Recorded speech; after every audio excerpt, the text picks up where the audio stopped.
sangat banyak. Lebih banyak nih Pak dibandingkan Gerindra Pak. Dari Golkar Pak Bahlil. Ya nanti sebentar kita akan menyaksikan kalau andaikan diumumkan dan itu kader Golkar katakanlah itu karena penilaian objektivitas Bapak Presiden Prabowo. Kita diundang untuk datang menghadiri acara makan malam.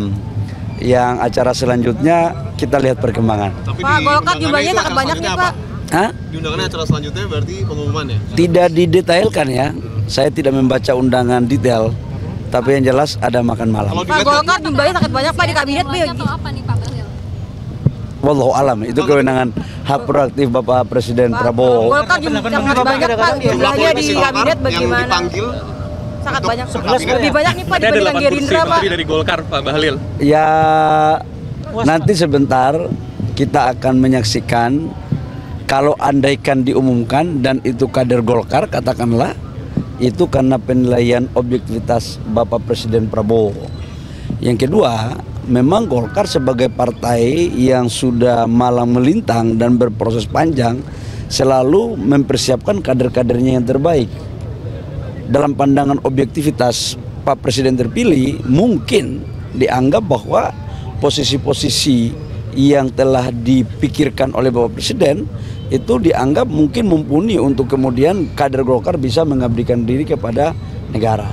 Pak di era Pak kader Golkar yang akan mengisi posisi menteri dan juga wamen kira-kira ada berapa nih Pak Bahlil sebetulnya? Nanti sebentar kita lihat. Pak Jokowi itu nggak pernah Pak habis mengucap sumpah malamnya itu langsung pengumuman kabinet, kan biasanya ada beberapa hari. Ini artinya lebih solid daripada kabinet Pak Jokowi apa gimana? Masing-masing pemimpin kan punya style kepemimpinan. Yang kedua kan kalau saya melihat proses yang ada ini kan mereka punya hubungan yang cukup luar biasa, baik Pak Presiden Pak Prabowo maupun mantan Presiden Pak Jokowi, Presiden ke-7. Jadi saya pikir ini keberlanjutan, temanya aja berkelanjutan. Jadi saya yakin dan percaya mereka punya chemistry yang pas. Ini transisi paling mulus dibandingkan sebelumnya atau? Yang Mas tahu kan begitu kan? Pak, ini ada yang menyebut Pak kalau kabinet Prabowo ini cita rasa Jokowi itu bagaimana? Karena banyaknya menteri Pak Jokowi yang ada 17 totalnya Pak sampai saat ini. Bukan begitu. Kan presidennya Pak Prabowo juga kan yang sekarang terpilih dan dilantik hari ini kan dulunya menterinya Pak Jokowi. Jadi saya pikir nggak usah dipersoalkan tentang itu. Yang penting bagaimana semua calon menteri itu punya kapasitas, punya kemampuan profesionalisme untuk membantu Pak Presiden Prabowo dalam mewujudkan seluruh program-program dan janji-janji kampanye. Ya. Abang juga berarti keberlanjutan di SDM ya Bang? Saya nggak tahu. Nanti jalan.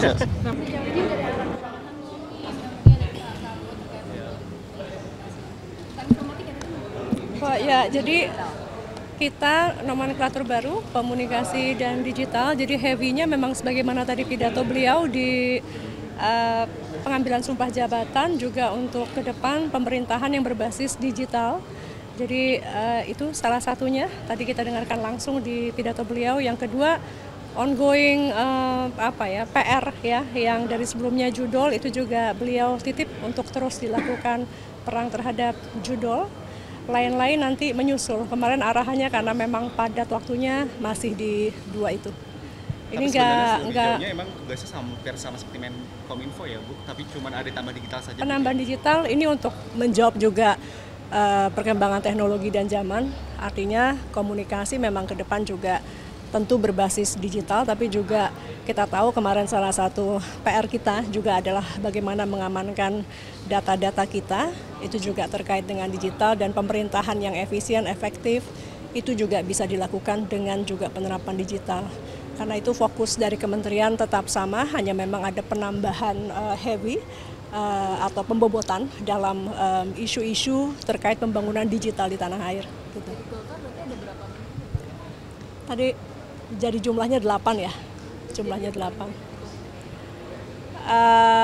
Kan pemenang kedua juga ya, tapi ya memang akhirnya jadi paling banyak. Sebagian kan memang karena meneruskan kerja-kerja baik di pemerintahan sebelumnya gitu.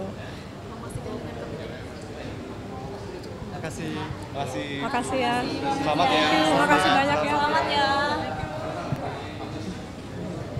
Gimana Mas? Apa tugas ke depan yang nantinya akan dihadapi oleh Mas Estek?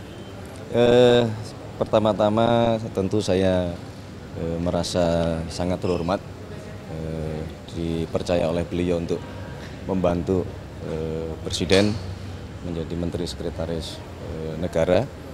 Nah, saya paham betul bahwa ini tugas yang tidak ringan.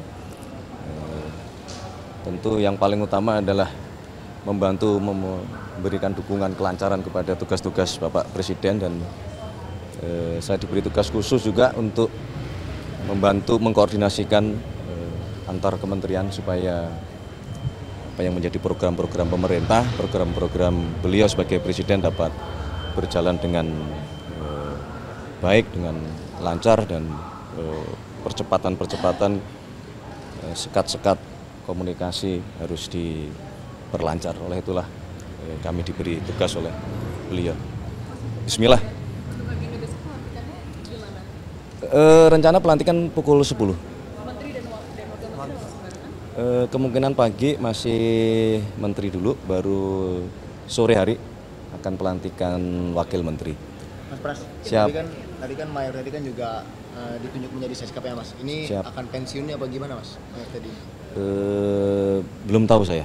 Mas, belum tahu. Mungkin selain besok bisa dielaborasi agenda seminggu ini, kan katanya Rabu itu sidang perdana ya, atau Selasa sidang perdana kabinet paripurna. Ya, rencana besok adalah pelantikan menteri dan wakil menteri. Kemudian keesokan harinya tanggal 22 rencana akan ada pelantikan kepala-kepala badan, yang hari Rabu dilanjutkan dengan rencana sidang kabinet paripurna untuk yang pertama kalinya. Saya kira masih itu agenda di dalam beberapa hari ke depan gitu. Mas, Magelang, berkemah di Magelang itu benar nggak sih Mas? Ada rencana beliau akan mengumpulkan kita kembali dalam satu kegiatan di Akademi Militer di Magelang itu. Pembekalan lagi atau apa? Pertama pembekalan tentunya, yang kedua di sana beliau akan menjelaskan program-program prioritas pemerintah, yang kemudian juga itu akan memberikan petunjuk-petunjuk dan arahan-arahan teknis kepada masing-masing kementerian. Nah, kenapa dikumpulkan jadi satu, supaya masing-masing dapat saling mengenal satu sama lain. Ini kan belum semua juga saling mengenal dengan jumlah kementerian yang bertambah dari periode yang lalu. Nah, tentu membutuhkan kerjasama yang erat. Oleh karena itulah Pak Prabowo mempercepat proses kerjasamanya itu dengan kita sering-sering dikumpulkan. Di Magelang ini ada treatment khusus mungkin? Enggak. Terbuka untuk media nggak sih Mas, mengundang media atau kayak gimana gitu? Kalau kegiatan di dalam tertutup lah. Jadinya berapa lama Mas? Tanggal pelaksanaannya Mas? Pelaksanaannya sampai 27 ya? Kok jadi banyak ini? Rencana 2 hari. Paling 2 hari. Tanggal berapa? Tanggal 25 sampai 27, kurang lebih ya. Minggu ya? Jadi tanggal 23 sampai 27 ya? Terlalu lama ya Mas? Kita lihat nanti agendanya di sini. Militer juga nggak Mas? Ada materi militer juga nggak Mas? Kan militer mungkin. Enggak, ya kalaupun ada kan itu bagian dari latihan kedisiplinan ya. Gitu. Berarti ada ya. Jangan dianggap kalau militer terus, gitu. Enggak juga gitu. Tertib, sebagai kabinet kita harus tertib kan begitu, saling bekerja sama satu sama lain kan gitu. Bisa dipimpin, bisa juga memimpin kan gitu nih filosofinya nih kan gitu. Nginapnya di tenda berarti? Hah? Di tenda? Udah tahu aja. Kalau dilihat Mas, kalau Wamen besok kira-kira jam berapa ya? rencana sore. Jam berapa? Cukup ya? Mas, terakhir Mas, Mungkin jam 2 mungkin. Mayoritas Menko itu kan ketua umum partai politik. Itu ada pertimbangan khusus nggak dari Pak Prabowo? Pasti dong, semua pasti ada pertimbangan dari Bapak Presiden terpilih bersama dengan timnya. Tidak harus, tapi kan kita semua tahu bahwa beliau ketua umum partai adalah figur-figur putra-putra terbaik bangsa kan gitu. Gimana soal kepangkatan mayornya, apakah akan pensiun? Oh, tadi sudah saya jawab tadi. Oh, baik. Ditunggu aja tanggal mainnya. Makasih Mas. Mohon doa restunya. Ya, selamat ya Mas. Terima kasih. Nanti kita terus ya Mas ya. Siap. Terima kasih semuanya. Terima kasih. Sampai ketemu besok Mas Pras. Biasa ya. Iya, terima kasih. Gimana?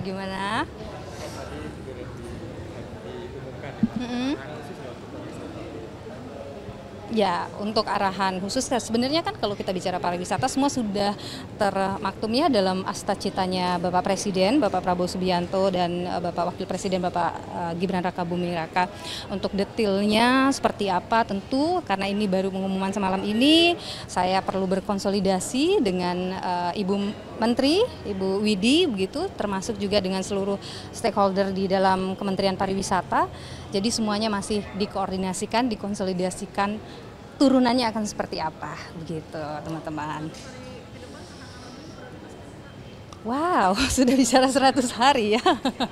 Tapi yang jelas itu tadi yang saya bilang, yang saya sampaikan juga tadi ya, bahwa semuanya masih kami konsolidasikan dan koordinasikan, utamanya dengan Ibu Menteri ya, karena saya di sini adalah Wakil Menteri Pariwisata. Kalau bicara Wakil Menteri Pariwisata, tentu saya membantu Ibu Menteri untuk melaksanakan tugas-tugasnya sebagai Menteri, apa yang kemudian jadi prioritas, yang semuanya tentu merujuk ya kepada asta citanya Bapak Presiden, termasuk juga tentu ujung-ujungnya yang Pak Presiden juga sampaikan dalam pidato kenegaraannya hari ini, semuanya akan berujung pada kesejahteraan rakyat Indonesia. Jadi detailnya kawan-kawan, teknisnya nanti seperti apa, sabar ya. Nanti akan setelah berkantor, setelah bertemu dan berkonsolidasi lebih jauh dengan semua tim di Kementerian Pariwisata, pasti saya akan bagikan ke teman-teman semua. Gitu aja dulu ya teman-teman ya.